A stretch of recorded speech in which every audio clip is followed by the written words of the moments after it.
So we'll get started right away here with our keynote presentation. So good evening, presenters and attendees of the first annual Antarctic Institute of Canada Conference. Today was another admirable day, and I'm surprised at how quickly this weekend has ended. I guess that's what happens when a bunch of like-minded intellectuals gather together to talk about the things we are passionate about in such incredible circumstances. In this period of uncertainty, it is comforting to know that the talented minds are refining their research that is both crucial and stimulating. I honestly cannot thank the presenters enough. Your hard work is what makes or breaks a conference, and I was blown away with the consistently high-quality presentations that you gave. Question periods were engaging, and I will walk away from this conference with wonder and joy at the inexhaustible world we are always seeking to understand through our research. But alas, though we will always continue that search, we must conclude this conference eventually. That's why we're going out with a bang. Our next keynote speaker, closing off the evening and the weekend, will be Mardon. Now, Catherine is a bit of a mystery to many who work with the AIC. Not because she is inactive in Antarctic Institute affairs, but because she's so omnipresent in everything we do that we don't even notice she's there. Like an angel working outside of time, she silently and carefully plots out Austin's steps before he takes them, guiding him with grace. She has read practically every piece of paperwork that crosses her and Austin's paths, whether receipts, contracts, books, articles, emails, letters, labels, awards, scholarships, offers, certificates, and any other things Austin is liable to forget or misread, which is a lot. Catherine has a history outside of the AIC and her life with Austin that is just as extraordinary and unbelievable. And it's even more perplexing when you think about the fact that her and Austin, another incredible character, both met and married each other and brought our organization to the height at which it now stands. Her life is so breathtaking that she's written a couple of books about it. Nevertheless, 100 of them couldn't capture the magnanimity of Catherine's accomplishments and abilities. Catherine is a lively and witty woman who spent her life fighting for those who cannot fight for themselves. She has studied at several institutions and received both a Bachelor of Science in Agriculture and a Bachelor of Arts in Pastoral Ministry. On top of that, a Juris Doctor and a Master's degree in Theological Studies. She is a retired lawyer and a social activist who has defended mentally ill and physically disabled persons, homeless persons, death penalty appeals, low-income concerns, and spoke on many more social justice issues. When Catherine isn't a model superhero for those without a voice, she is up to one of her 1 million other hobbies and knacks. Catherine constantly masters new eclectic instruments and plays obscure and unknown tunes that even the hippest hipster could not match in the art of "I knew this before it was cool." Her studies in law make her analytic and sharp-minded, able to test, challenge, and engage almost any type of academic subject. The breadth of her theological knowledge is impressive, and any listener could learn a lesson or two from her no-frills delivery of common-sense advice. Catherine is Austin Mardon's partner in crime, so they say. Together, they run the Antarctic Institute of Canada, the nonprofit organization that inspired this conference and offers incredible academic opportunities to Canadians all across the country. She, alongside her husband, has written, edited, and published multiple books on mental illness, and I have been lucky enough to have her edit and contribute to the 2 mental health books that I worked on, along with multiple articles I've written, which has been a tremendous honor. She's even written a whole series of children's books, the Gandhi series, which are all in the process of audiobook adaptation. Catherine's advocacy for the disabled heightened after she testified in an undercover case that resulted in a near-fatal attack, leaving her permanently disabled with a traumatic brain injury and PTSD. I won't say anything more about this incident because I could never give justice to its description, but Catherine's biography glimpses into it in a captivating, jaw-dropping, and illuminating way. Because of her lifelong commitment to social justice advocacy, Catherine has received numerous awards and honors, including the Dame Commander in the Order of St. Sylvester, a papal knighthood in 2017, the Sovereign's Medal for Volunteers from the Governor General of Canada in 2018, and the True Grit Award from the Lieutenant Governor of Alberta's Circle on Mental Health and Addiction. Catherine's leadership in the community and the fight for those who are in need is impressive and vital, and she is an inspiration to the lives she graces. I welcome her to conclude the final day of our first ever Antarctic Institute conference. Holy cow. Now I've almost forgotten what I was going to say. When I was trying to decide what exactly I wanted to talk about today, I thought, well, I should talk about survive the Spanish flu. Or I should talk about what it was like a long quarantine as a child when she had scarlet fever. But as I work with you guys, a lot of times I find myself thinking back to what I was doing and who I was at the age that you guys are now. And believe it or not, there was another pandemic then. And when I was your age, people were getting sick and people were dying.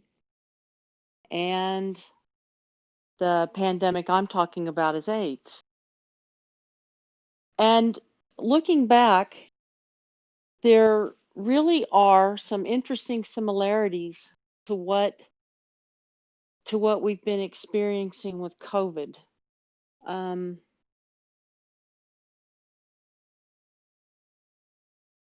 It scared people. In the beginning, there was no test. They didn't really know what it was. It kind of came out of nowhere. But yet we also truthfully believed that once they figured out what it was and once they had a test for it, that we'd have a vaccine for it, no problem. Well, that's 30, 40 years now, and we still don't have a vaccine for AIDS. We do have treatments, but we haven't gotten a vaccine yet. And so when people talk about how easy the vaccine is for COVID, I look back and I think, yeah, I've heard that one before. Some of the vaccines could be temporary. Some of them can only work for certain people. I think maybe in the long run, it may be a lot like AIDS in that we get better treatments, but it's not going to disappear completely. The other thing that was very much in common between the two was people being very political about it. It was a health issue, but yet there was a great divide, especially in the United States, between the groups who wanted to attack the illness and groups that wanted to attack the people who were ill. And now the big divide is between the people who think that quarantining is not necessary, that masks are not necessary, and people that do believe that quarantining, that social distancing, that masks are important. I remember very distinctly the fights between people saying that we should be talking about condoms, we should be encouraging condoms. It's kind of hard to look at it as the same way, but the mask is the condom of the COVID epidemic. The other thing that I was thinking about too was people were very much talking about Well, yes, this might slow down the illness, but at what cost? Um, One of the places that was a real transmission ground for AIDS in the early days were the bathhouses in various cities, and especially in San Francisco, the health department wanted to close the bathhouses down. Um, and the people that frequented the bathhouses said, no, you can't do that. This is a place that we need. This is a place that we have to have for our community. And some of the same arguments that I heard about that, I'm hearing today when people say you have to reopen the schools, even if the illness is out of control. You have to let people reopen clubs and bars and restaurants and a variety of things. You have to start opening the borders, because if your job is a tourism job, um, and yet the tourists can't get to you, what exactly do you do? There's a couple of very remote islands in the Pacific that 95% of their domestic product is tourism. Well, there's no tourists right now. Their island has no COVID, and but some people are saying that it's worth it to go ahead and let people come. I was absolutely aghast. Um, what was it, a week and a half ago, when the Sturgis motorcycle rally happened, um, and the newsreel, the reporting of it, nobody had a mask on. And they said there was close to 250,000 people, and Sturgis is not exactly a large place. And people were packed into bars and packed into clubs and packed into the street. I mean, being outside is better for this, but not if you're in a crowd of 200,000 people. And when people were interviewed on the street, they were all saying, if I get sick, I get sick, but I need to be free. I need to have freedom. I need to um, um, be able to do these things. And years ago, the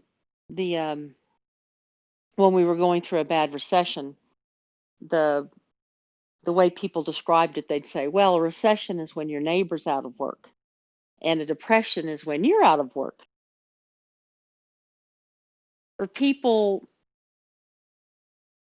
I have a lot of friends and family in the States, and particularly in places where Mr. Trump is very popular. And I'm constantly having to engage with them on Facebook or otherwise about, oh, I'm not going to wear a mask. Oh, I'm just being forced to wear it at work, and it's stupid, and it doesn't really do this, and it doesn't really do that, and I'm trying to talk some sense to them, but it's almost like they have their party line about things, and they're not, and this is an illness. This is not a political issue. It's not an environmental issue. It's not an economic issue. It is a health issue. And we should be listening to people who are in positions of respect first and authority, uh, and follow their lead on what to do. The politicians should be listening to the doctors, not the doctors listening to the politicians. And unfortunately, the way some of our systems are set up to fund the sciences, we've gotten quite good at listening to the government, listening to bureaucrats, listening to politicians, because that's where our money comes from. I just find it really, really sad that today they said that the United States has now gone over 6 million cases of COVID. And the number of people who died of COVID in Canada was, in the entire country, was like 9 today. And in all of Europe, I think they said it was like 30. And in the United States, it was 1,200.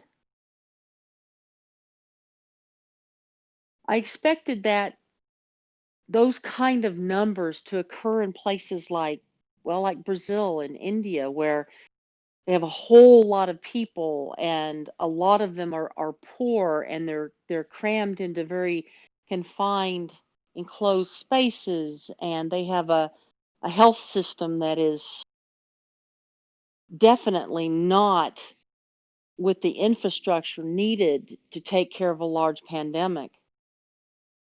But the United States, I mean, I've lived in the United States. I've lived under the whole thing of insurance and stuff. And I got to tell you, living in the US with a gold card health insurance, oh man, that's really great. You can get in to get an MRI on 2 hours notice. And because there's an MRI place practically on every street corner, like there's pharmacies and walk-in clinics on every block now in Edmonton for some strange reason. I've also lived in the US without insurance and had to go to a free clinic where my doctor was a second-year med student. That's not as fun. With the infrastructure that the US has compared to Brazil or compared to India medically, there's absolutely no reason for it to have gotten so out of hand there. And even with making the decision maybe to close the borders a little bit slower than other countries did, it still shouldn't have done this. And it just makes me so sad. The same it makes me when I see people in large groups doing things. And I know that I would have hated to have lost a chunk of my freedom when I was 20 or 25 or 30. But losing a small chunk of freedom is a small price to pay for someone else's life. The United States, the preamble to the Declaration of Independence talks about life, liberty, and the pursuit of happiness. And there's a reason that they put it in that order. Someone's life always should come before my liberty. And someone's liberty should always come before my pursuit of freedom. And my very first case out of law school was a case of a girl who was 13 years old and she needed heart surgery. Well, then you do the heart surgery, right? Except her parents were Jehovah's Witnesses and they couldn't consent to it. They were being represented by the public defender's office, public attorney's office. So they couldn't also represent the daughter, and the judge wanted the daughter to have her own attorney. So that's when they called me in to represent the daughter. And one of the arguments that I made was that the parents had the absolute right to their religious belief, but not the absolute right to their religious practice. And that her right to life,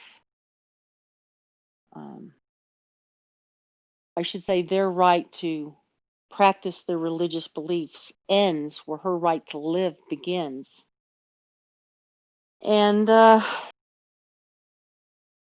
won that case. And as it turns out, the parents thanked me afterwards. They actually wanted her to have it, but if they had consented to it, then they would have been ostracized from their church and their family, who they were all Jehovah's Witnesses. And so our liberty is having to take a back seat to people's lives right now. And I'm sure that it won't always have to be that. But when I think back to all of the funerals that I went to when I was 25, when I was 28, and every single one of them, it was somebody that was about my age. And I purposely quit counting how many funerals I went to at 100.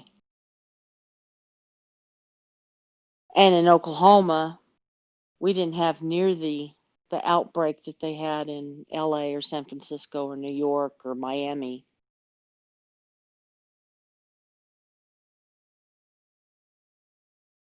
We should all be grateful, I suppose, to live in interesting times. Although I could use a bit of boredom. We're all going to remember this. And I think what I'll do is I'll leave you with something that I read the other day. It was a conversation between a grandfather and his 10-year-old grandson, and it happens in the future. And the grandson says, "Grandpa, how old are you?" And he said, I'm 80. And he said, "Oh, so you would have been alive during the quarantine in 2020. He said, "Yeah, I was. I was about your age." And he said, "Was it as bad as we were learning about it in school in our history class? Was it as bad as my textbook said?" And the grandfather said, "I don't remember it that way. All I remember is that we started eating dinner at the table again. And mom and dad had a lot more time for me because they were home more. I didn't get to see my friends as much, but I got to spend so much more time with my siblings and with my parents. I just don't remember it that way." And for people that have lost or are going to lose loved ones, they're going to remember it a lot differently than somebody who looks back on it as the time that they got to spend more time with their family.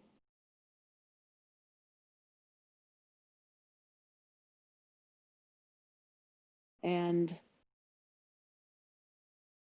I remember during the Watergate hearings, my father sat me down in front of the TV and he told me that I had to watch them because there would come a time when one of my grandkids would ask me about it. And he wanted me to know what had happened and what had gone on. So look around and stay informed and try to remember the little things about this pandemic and this quarantine. Because someday, when you're as old as me and older, someone young is going to ask you what it was like. And you're going to want to be able to tell them things that they're not going to be able to get in the history book. And of course, I'm more than happy to take any questions if anybody has any.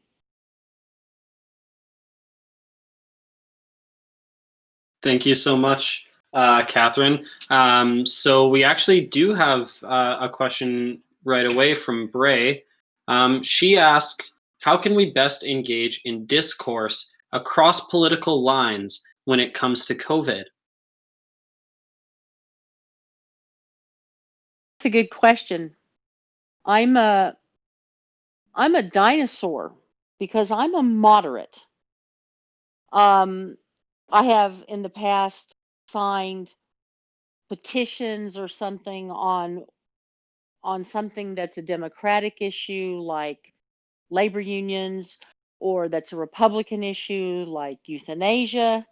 And so, and I still vote in the US because I'm a dual citizen. And so I get emails from both political parties.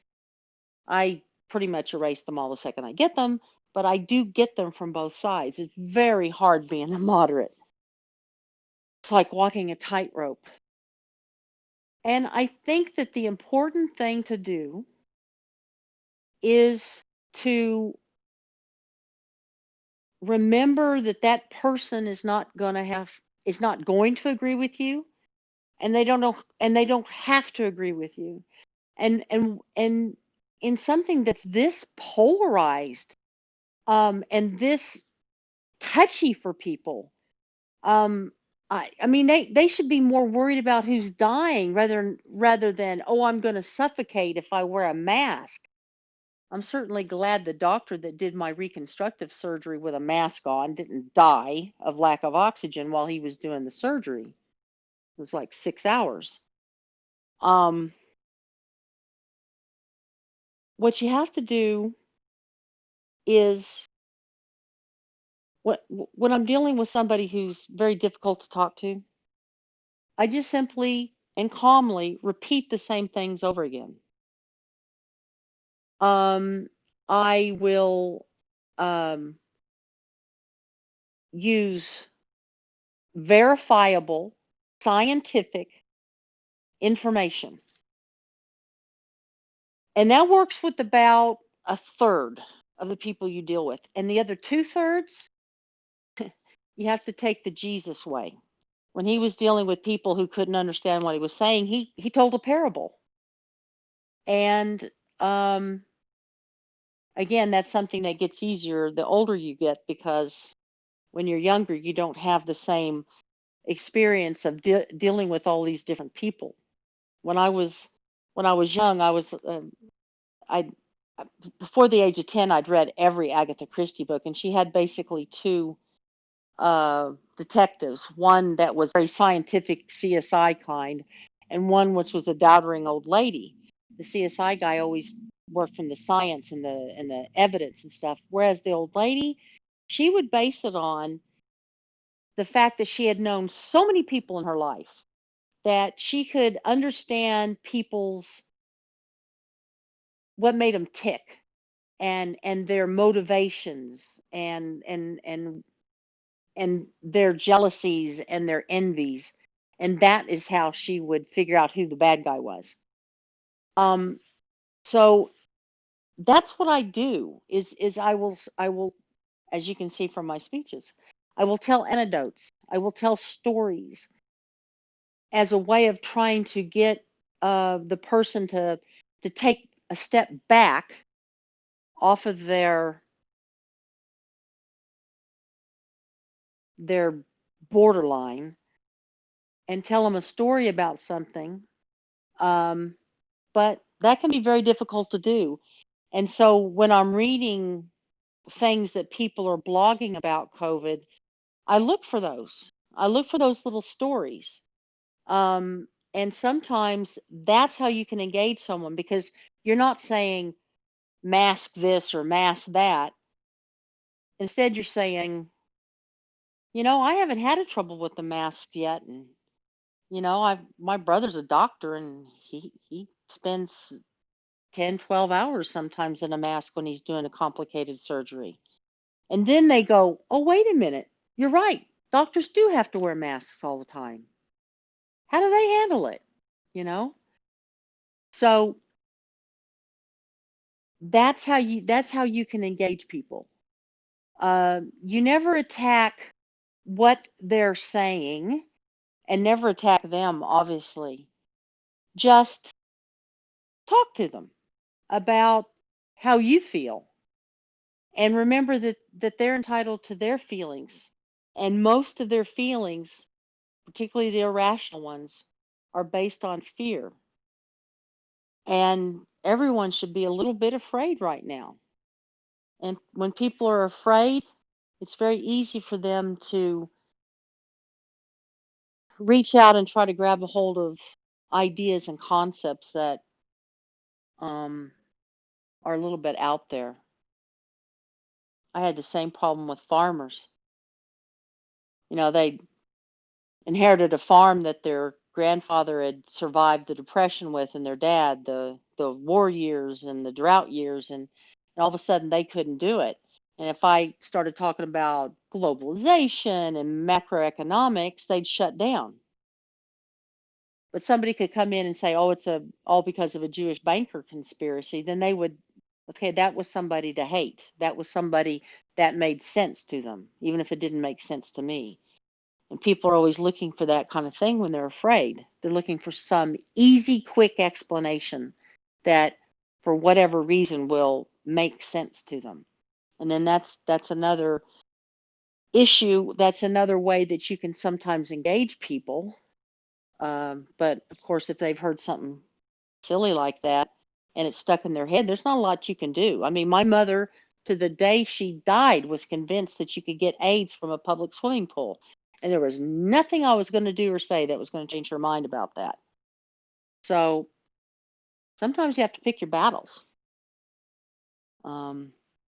So instead of, telling my mom, oh, I'm safe from AIDS in the pool, Mom, it's okay, I just tell her, you know what? I sanitize when I come out of the pool. I make sure I've got a good, nice shower, and I get in between my toes and everything. So you don't have to worry about it, Mom.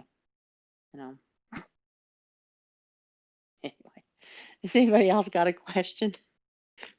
Yeah, awesome. Thank you. That was all very good. We got another question here. Over these last couple of days, a common theme that's been talked about is that throughout all pandemics, there have been people refusing some of the measures put in place for people's safety. Have you noticed any trends in how the government mandates these measures? And do you think that there's any way we can prevent people avoiding these mandates in the future? Well, I mean, the best way to do it is to ticket people. And the government, right now, in the overall atmosphere that's going on, maybe not just here, but what we see every day in the news from the U.S., the government is trying very hard not to look draconian. Um, they caught a guy in Jasper. There's a loophole where people can say that from the U.S. that they're going to Alaska, and they can be allowed in the country. Well, they're told you have to do this and you have to do that, and you can't make detours. And instead, they were going to Banff to hang out. They were just going on vacation. They caught somebody, and they said that he could potentially face a fine of $750,000. That's a big ticket. They could get away with doing that to an American who's up here, who's broken quarantine. But they can't do that with the people that are getting off of airplanes and breaking quarantine, because they're Canadians, and that would look bad. But the best thing that they could do is start fining people or start slapping them on the wrist. WestJet just announced that anyone who refused to wear a mask on the plane would be removed from the plane and then banned for a year. Stores could potentially say, you know what, if you don't wear a mask in here, we are going to ask you to leave. And then we're going to ban you from our store. Most stores aren't going to do that because they need the customers. And in some places, the guy out front who's making minimum wage, who tells someone you can't come in here unless you put a mask on, they've gotten killed. They've gotten beaten up. They've gotten spit on. So short of telling businesses that they have to have a security guard out front, or checking or something. We took James to Best Buy to pick something up that he'd bought online. And before he went in, he was required to stand there and answer health questions before he was allowed to go in. And then the guy like hit a clicker to open the door. Well, they could potentially do that, have a doorman. You don't have a mask on, I'm not opening the door. And it's not automatic anymore. Kid takes off a mask in school. You know, if you're dealing with a 16-year-old, you can suspend them. If you're dealing with a 6-year-old, it's not going to work the same way, because 6-year-olds aren't as responsible for their actions as a 16-year-old is.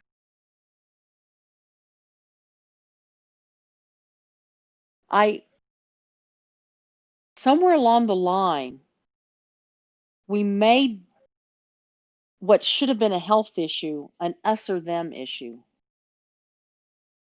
And I'm not sure why. And I'm not sure how. And I suppose it doesn't matter at this point. If we have another surge, and my gut tells me that we will as soon as the kids go back to school.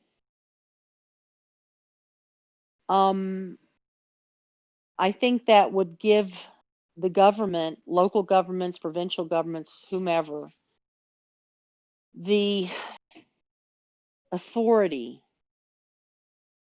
to say, okay, guys, this isn't working and we have to do better, and this is what we're going to do. And then start enforcing it. I know the bus drivers, the buses go by and it says wear a mask or a face covering, but the bus drivers union is not real happy at the idea that the bus drivers are the ones that are having to enforce it. What's the alternative? Again, having a security guard on every bus? That'd be hard to afford. It'd be hard to manage. Although, again, I suppose the bus driver could simply not open the door if the guy doesn't have a mask on.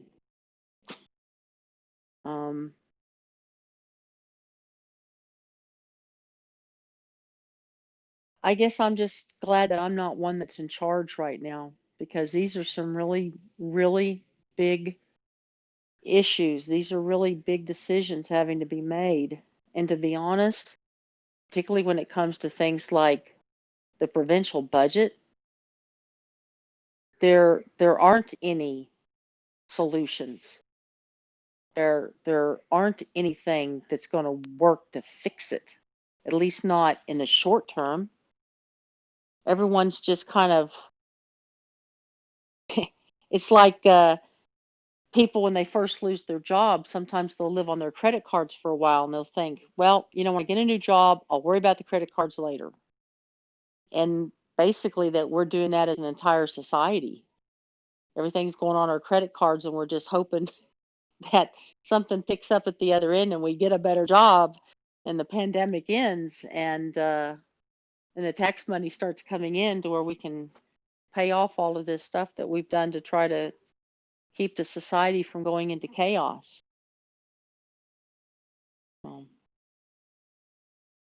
One of the long-term things I did want to talk about, a lot of people don't know the story about polio. Polio happened when we cleaned up the water supply. Polio was originally something that kids would get exposed to a mild case of when they were little from drinking contaminated water, and because all the water was contaminated. Then when we cleaned the water up, kids quit getting exposed to the mild form of polio as kids. And so when they got exposed to it later, they got very sick. And now that we have cleaned up our society and our environment, and everything's being hosed down and sterilized, they said that in Australia, where the flu season is already in effect because the seasons there are different, they got no flu cases. The cleaning up that they've done to prevent COVID has also prevented the flu. And that got me to thinking about what kinds of antibiotic resistant bacteria and antiviral resistant viruses are going to grow now because we've cleaned up our environment so much. We're going to have special play dates for kids where they play in the dirt just so that they can help their immune systems.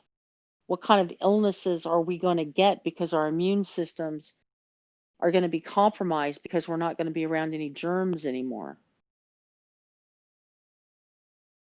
That's another fun thing to think about. See, these are the things you sit and think about when you live with someone like Austin. Anyway, is there any other questions? Yeah, I think we've got time for one more question. So this one was referring back to your speech there. Alyssa asked, would you say history books consist of a level of inaccuracy due to their lack of personal perspectives / memories? That's an interesting thought. Certainly. History books are, well, first of all, they're written by the ones who win, who survive, to write the books. And some of the most important things that have happened in our history don't get recorded because the people that experienced them didn't live to record it or didn't want to record it. When I was a kid, very young and very dumb, I once asked my father if he regretted having to kill people during the war. He took a deep breath and he said, "No, I regret that it was necessary."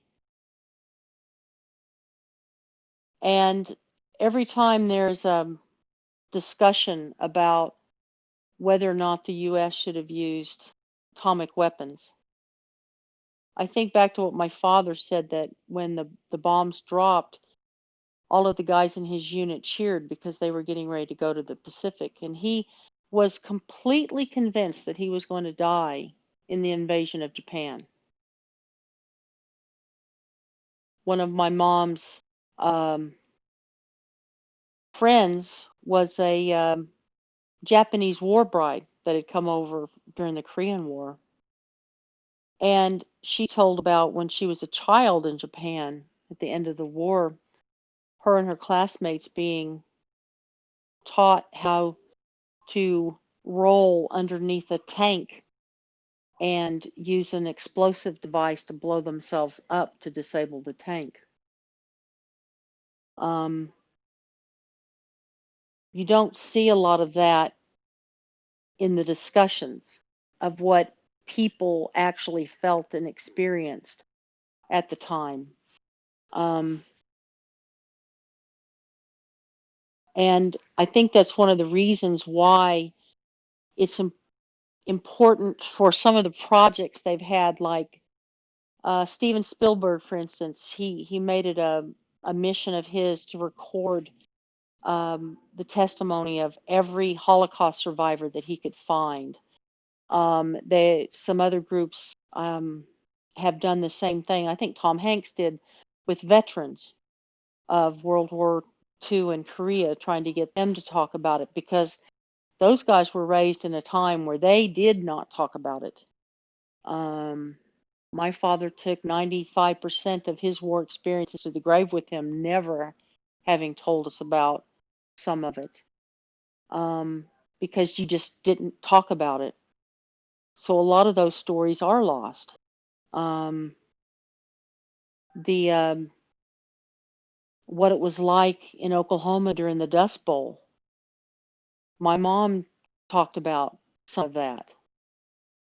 And there have been books that have been written from a perspective of that, of a person who's lived through it.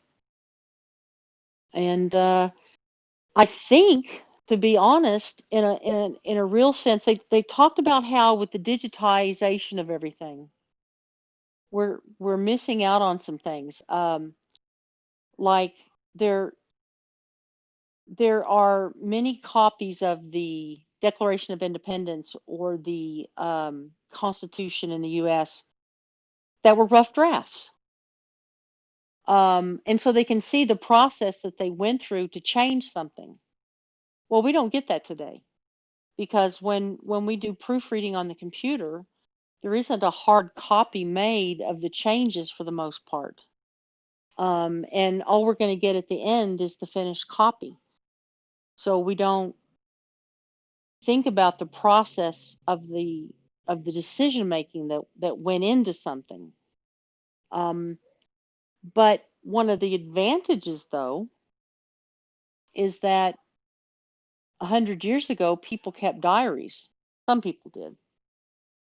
But today, with people making notations on Facebook, writing blogs, there may be more of a record of people's day-to-day. I can see historians in 100 years just combing through social media things to find out how people reacted to and dealt with a hurricane. You know, checking in. Yes, I'm safe, and this is where we've gone, and then talking about, well, we've come back to the house and it had this much of storm surge in it, and this is what we're going to be doing. So I think that there's going to be a lot of books written about COVID. There's already people that are writing long blogs and things online talking about what it was like to be on a respirator. The ones that are long-term people that are still struggling for 3 months not being able to breathe properly. What it's going to be like in 10 years with people who have had to have lung transplants because of COVID. I don't think we have any idea yet where we're going, but I do think that in a certain sense, ordinary people are writing the next history books, but we don't realize it.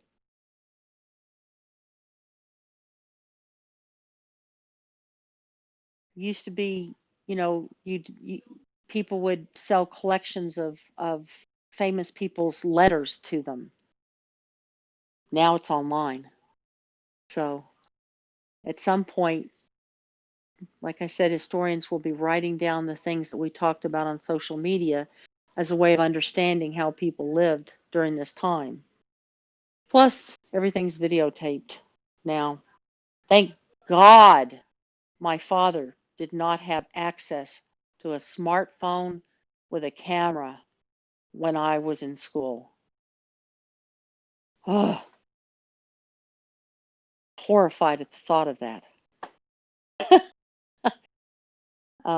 I know I told my foster kids, you have to assume that everywhere you go, you are being photographed. So, anyway. Well, that's about all I have to say, guys.